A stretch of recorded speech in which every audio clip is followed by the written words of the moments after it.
अस्सलाम वालेकुम। अल्लाह दुआएं बहुत तरतीब से कबूल करता है सादिया। लेकिन कब अम्मी, अब तो मैं हिम्मत खोने लगी हूँ, अब तो मेरा सब्र जवाब देने लगा है। अम्मी अब बहुत थकने लगी हूँ। अम्मी प्यार से उसके चेहरे आंसू साफ करके हुए कहने लगी, तुम्हें लगता है सादिया, लेकिन शायद अल्लाह को मालूम है तुम अब भी कर सकती हो। जब तक अल्लाह अपने किसी बंदे को दुआओं में लगाए रखता है, चाहे ज़बरदस्ती, बेबसी की हालत में, खामोश दिल के साथ, या जिस हाल में भी, उसका मतलब तुम में अब तक दुआ मांगने की हिम्मत है।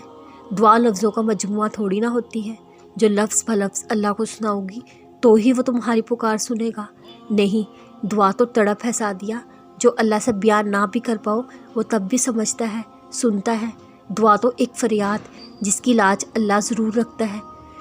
जब उसको लगता है कि अब वाकई उसके बंदे की बस हो गई है, वो आजमाइश को सीले में बदल देता है, फिर वो कबूलियत के सारे दरवाजे खोल देता है, अता के ऐसे ऐसे रास्ते खोलता है कि सुलगते दिल को करार आ जाता है।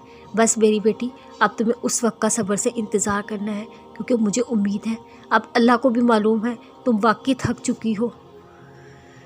आजमाइश के इख्तिताम पर अल्लाह या तो वही चीज़ बेहतर बनाकर वापस लौटा देता है जिसके ज़रिए आजमाइश की गई हो, या उस चीज़ की चाह से भी आज़ाद कर देता है। अल्लाह तुम्हें तुम्हारी चाह से ना नवाजे तब भी उससे राज़ी रहना, क्योंकि जो दुआएं दुनिया में कबूल नहीं होती वो आखिरत में अल्लाह के पास हमारी अमानत होती हैं, और भला अल्लाह से ज़्यादा बेहतर ईमानतदार कौन है।